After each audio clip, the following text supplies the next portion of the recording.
10টি গুণ যে নারীর মাঝে আছে, আল্লাহ তাআলা স্বয়ং তাদেরকে অনেক বেশি ভালোবাসেন। সে নারী কারা, কি কি গুণ তাদের মাঝে থাকতে হবে যে আল্লাহ ভালোবাসবেন, সেই গুণগুলো আজকে আমরা আমাদের তাফসীর প্রোগ্রামে জেনে যাব। ঠিক আছে ইনশাআল্লাহ। নাম্বার 1, যে গুণের নারীকে আল্লাহ তাআলা ভালোবাসেন তাদের মাঝে নাম্বার 1 হচ্ছে সেই নারী যে নারী অভিযোগ কম করে। যে নারী অভিযোগ কম করে তাকে আল্লাহ তাআলা ভালোবাসেন। অনেক মেয়ে দেখবেন অল্পতেই অভিযোগ শুরু হয়ে যায়। কেবল বিয়ে করে আসছে, একটু স্বামীর আচরণ খারাপ হয়ে গিয়েছে, শুরু করে দিল কথা যে জীবনে কি করলাম, কেমন স্বামী পাইলাম, পুরো জীবনটাই আমার শেষ হয়ে গেল। অভিযোগের কোনো শেষ নেই। আবার আছে অনেক ওয়াইফ এরকম দেখবেন যে স্বামী সারা জীবন খাওয়ায়, সারাটা জীবন দেয়, কোনো একদিন একটু কমতি হয়ে গেলে বলে যে সারা জীবন দিলা কি আমার, সারা জীবন আমি না খেয়েই থাকলাম, কোন জামাটা দিলা ভালো জামা, এটা অভিযোগ করে। তো প্রথমত সে নারীকে আল্লাহ তাআলা অনেক ভালোবাসেন যে নারী অভিযোগ কম করে। আল্লাহ প্রত্যেকটা মা বোনকে অভিযোগ মুক্ত জীবন দান করুক, সকলে পড়ে আমিন। জীবনে সুখে থাকার সবচেয়ে সুন্দর একটি মাধ্যম হচ্ছে অভিযোগ কম করা। আল্লাহ আমাকে যা দিয়েছেন I am happy with that, I don't have any complain about that. আমার কোনো অবজেকশন নাই, আমার কোনো কমপ্লেইন নাই, আমার কোনো রিগ্রেট নাই, আমার কোনো আফসোস নাই। হোয়াট এভার আই হ্যাভ, আলহামদুলিল্লাহ উইথ দ্যাট। সকলেই বলেন আলহামদুলিল্লাহ। তাহলে আজ থেকে সুখী হতে চাইলে অভিযোগ কম করবেন, রাজি আছেন তো ইনশাআল্লাহ? তাহলে 1 নাম্বার সে নারী যে অভিযোগ কম করে, আল্লাহ লাভস হার ভেরি মাচ, আল্লাহ তাকে অনেক ভালোবাসেন। 2 নাম্বার হচ্ছে সেই নারী যে নারী খুব ধৈর্যশীল, তাকে আল্লাহ ভালোবাসে। মনে রাখবেন সবর হচ্ছে এমন একটি হাতিয়ার, সবরকে আল্লাহ তাআলা এমন একটি যন্ত্র দিয়েছেন যা কখনো ব্যর্থ হয় না। সবরকে আল্লাহ তাআলা এমন একটি তীর দিয়েছেন যা কখনো লক্ষ্য ভ্রষ্ট হয় না। সবরকে আল্লাহ তাআলা এমন এক বিজয়ী সৈনিক বানিয়েছেন যেটা কখনো পরাজিত হয় না। সবরকে আল্লাহ তাআলা এমন এক সুরক্ষিত দুর্গ বানিয়েছেন যা কখনো ধ্বংস হয় না। সুবহানাল্লাহ পড়েন। সবর এবং বিজয়ী এরা হচ্ছে দুইজন সহোদর ভাই। যে সবর করবে, যে পেশেন্ট হবে, ধৈর্যশীল হবে, তার সফলতা সুনিশ্চিত। এখানে একটু সন্দেহ থাকতে পারে। যদি আপনি সফলতার চূড়ান্ত পর্যায়ে পৌঁছাতে চান, ধৈর্যের কোনো বিকল্প রাস্তা আর হতে পারে। নারীদের সবরের অনেকগুলো স্টেপ আছে, অনেকগুলো স্টেজ আছে, ধাপে ধাপে তাদেরকে সবরের পরীক্ষা দেওয়া লাগে। যেমন দেখবেন নারীরা যেহেতু আব্বার উপরে খায়, ভাইয়ের উপরে খায়, তাই তাদেরকে ফ্যামিলি সাপোর্ট খুব কম দেওয়া হয়। মনে করেন ফর এন এক্সাম্পল, একজন মেয়ে পড়ালেখা করতে চায়, বড় ডক্টর হতে চায়, আব্বা বলছে না, পারবো না, হবে না, বাড়িতে বসে থাক। ধৈর্যের পরিচয় দেওয়া লাগবে। বিয়ে হয়ে গিয়েছে এমন এক যুবকের সঙ্গে যে গাঁজাখোর, মদখোর, স্বামী স্ত্রীর যে ভালোবাসার সম্পর্কটা বোঝে না, কিচ্ছু বোঝে না। পেশেন্ট থাকতে হবে, ধৈর্যশীল হতে হবে। বিয়ে হয়ে গিয়েছে মেয়েটার, শাশুড়ি অনেক খারাপ, এই ক্ষেত্রে সবরের প্রয়োজনটা যুবক ভাইয়েরা আছে না নাই? সবর লাগবে। মনে রাখবেন বাংলাদেশে যত ডিভোর্স হয়, কথাগুলো মনোযোগ দিয়ে শুনবেন, তার সবচেয়ে বড় কারণ হচ্ছে নারীরা ধৈর্যশীল নয়। স্বামী ছোট্ট একটা কথা বলে এটাকে তিল থেকে তাল বানিয়ে দেয়, ঠিক কিনা যুবক ভাইরা? তাল বানিয়ে দেয়, আর সংসারটা অল্পতেই ভেঙে যায়। এজন্য নারীদেরকে ধৈর্যশীল হতে হবে, যে প্রত্যেকটা সিচুয়েশন আল্লাহর উপরে ভরসা করতে পারে। আল্লাহ বলছে ওমাই ইয়াতাওয়াক্কাল আলাল্লাহি ফাহুয়া হাসবু। তুই যদি আমাকে বিশ্বাস করতে পারিস প্রত্যেকটা সিচুয়েশনে, আমি আল্লাহ একাই তোর জন্য যথেষ্ট হয়ে যাব। সুবহানাল্লাহ পড়লেন না? তাহলে 1 নাম্বার যে নারী অভিযোগ করে না, 2 নাম্বার যে নারী ধৈর্যশীল হয়, 3 নাম্বার যেই নারী তওবা করে তাকে ভালোবাসে একজন। আওয়াজ দিয়ে বলেন তিনি কে? এটা সবার ক্ষেত্রে সেম। গুনাহ হয়ে গিয়েছে, হবেই, বিকজ উই আর ম্যানকাইন্ড। আমরা মানুষ, আমরা ফেরেশতা নই, গুনাহ আমাদেরই হবে। হাদিস শোনেন, আল্লাহ বলছে যদি বনি আদম ভুল না করত, গুনাহ না করত, এদের সবাইকে আমি ধ্বংস করে আবার নতুন করে মানুষ সৃষ্টি করতাম যারা অন্যায় করতো আর আমার কাছে মাফ চেত। তার মানে বোঝা গেল কুল্লু বনি আদম খাত্তাউন ওয়া খায়রুল খাত্তাইনা আত-তাওয়াবুন। প্রত্যেক মানুষই ভুল করবে, তবে সবচাইতে উত্তম ভুলকারী হচ্ছে সেই ভুলকারী যে ভুলকারী ভুল করে তওবা করে একজনের কাছে আওয়াজ দিয়ে বলেন তিনি কে? যা হয়ে গিয়েছে হয়ে গিয়েছে, পাস্ট ইজ পাস্ট। আমি সঙ্গে সঙ্গে রবের কাছে তওবা করব। রাজি আছেন তো ইনশাআল্লাহ? আল্লাহ বলছেন, কুল ইয়া ইবাদিয়াল্লাযীনা আসরাফু আলা আনফুসিহিম লা তাকনাতু মির রাহমাতিল্লাহ। আল্লাহ বলছেন, বান্দা তোর জীবনে অনেক অন্যায় করেছিস, অনেক গুনাহ করেছিস, অনেক জুলুম করেছিস, লা তাকনাতু মির রাহমাতিল্লাহ, হতাশ হওয়ার কোনো কারণ নাই। আল্লাহ বলছে, জাস্ট রেইজ ইউর হ্যান্ড, হাতটা তোলো, আল্লাহকে বলো, Allah I have just done huge sins in my life, অনেক গুনাহ করে ফেলেছি, আল্লাহ তোমার কাছে মাফ চাই। এবার আল্লাহ ঘোষণা দিচ্ছেন, অ্যানাউন্সমেন্ট আমাদের জন্য, ইন্নাল্লাহা ইয়াগফিরু যুনুবা জামিআ, বান্দা তওবা করার সঙ্গে সঙ্গে I will forgive all the sins of his life, আমি আল্লাহ সমস্ত গুনাহ তার মাফ করে দিব। সুবহানাল্লাহ পড়েন। এট দ্য সেম টাইম মাফ করে দিবে আল্লাহ তাআলা। এই জন্য তওবা করার দরকারটা যুবক ভাইয়েরা আছে না নাই? আল্লাহ সেই মেয়েকে বড্ড ভালোবাসে যে মেয়ে তওবা করে। 4 নাম্বার, সেই নারীকে আল্লাহ তাআলা বড্ড ভালোবাসেন যেই নারী সবসময় পবিত্র থাকে, পুত পবিত্র থাকে। এটার একটা বড় ব্যাখ্যা আছে, তবে আমি খুব প্রেসাইজলি বলছি। স্বামী স্ত্রীর একটি সহবাস আছে যেটা সুন্নাহ সহবাস, এটা জায়েজ, পারমিসিবল। এটা যখন হবে, এটার পরে গোসল করা হচ্ছে ফরজ। গোসল করা যুবক ভাইরা কি এটা বলেন, এটা কি?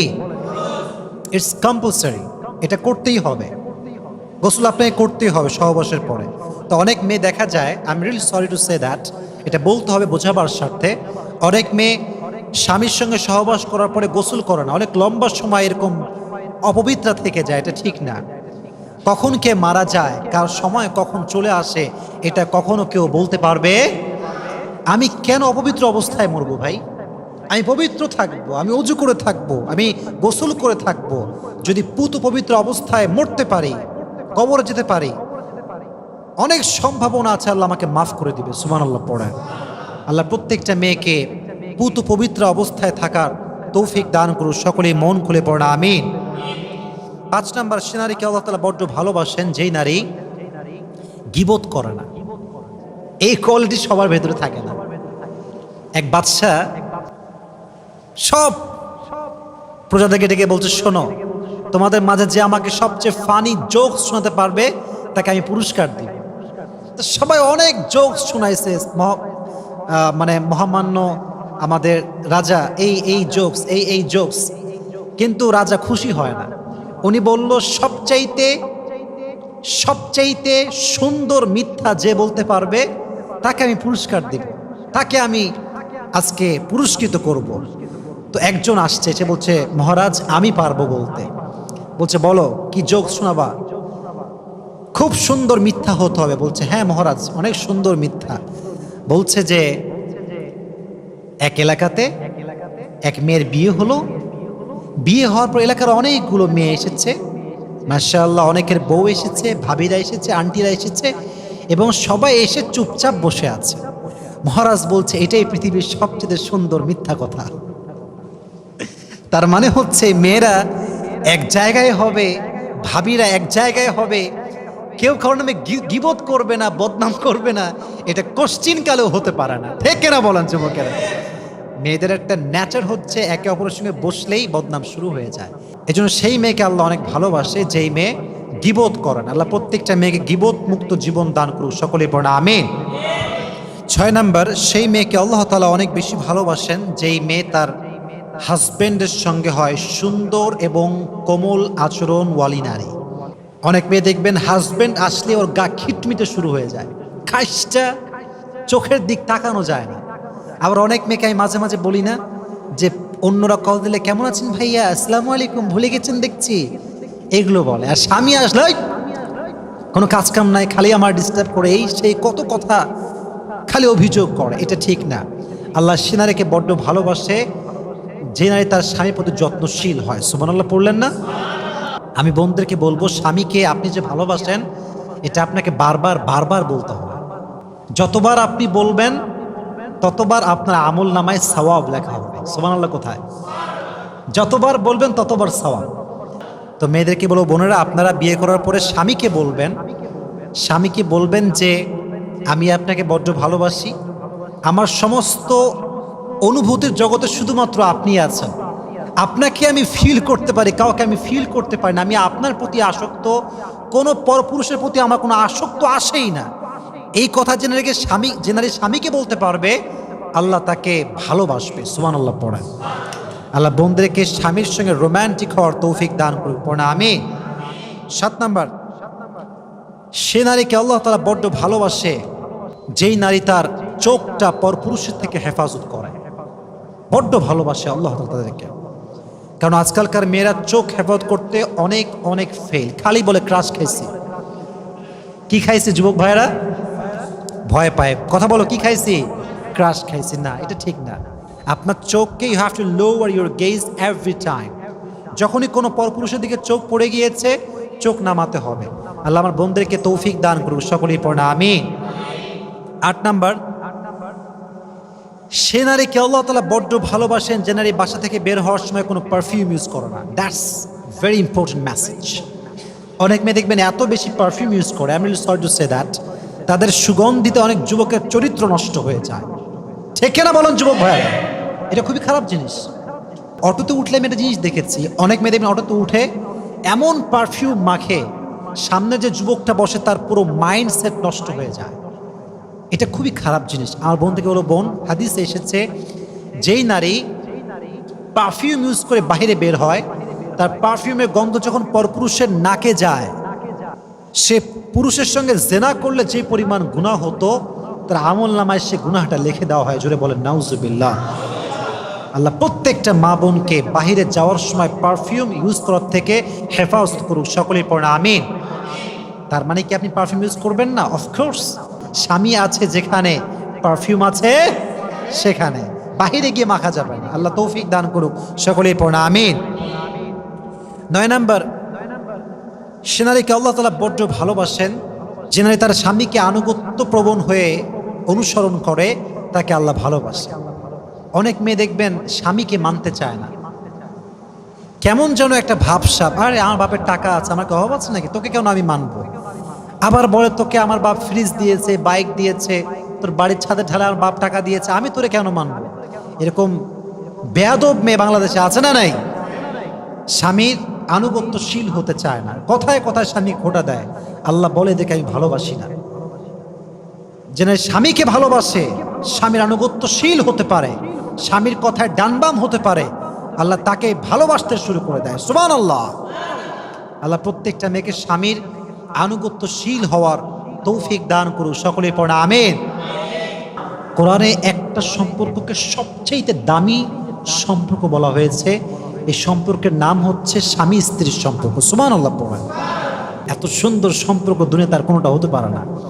মনে রাখবেন, পৃথিবীতে এমন জীবন সঙ্গী পাওয়া অনেক কঠিন, যে জীবন সঙ্গী আপনার অনুপস্থিতিতেও আপনারই থাকবে, যে জীবন সঙ্গী আপনাকে বাদ দিয়ে কারোর সাথে কথা বলবে না, যে জীবন সঙ্গী আপনার সঙ্গে হাজারটা ঝগড়া হোক, হাজারটা মারামারি হোক, তবুও সে আপনার প্রতি আসক্ত হবে, অন্য কারোর দিকে চোখ তুলে তাকাবে না। ঠিক না বলেন?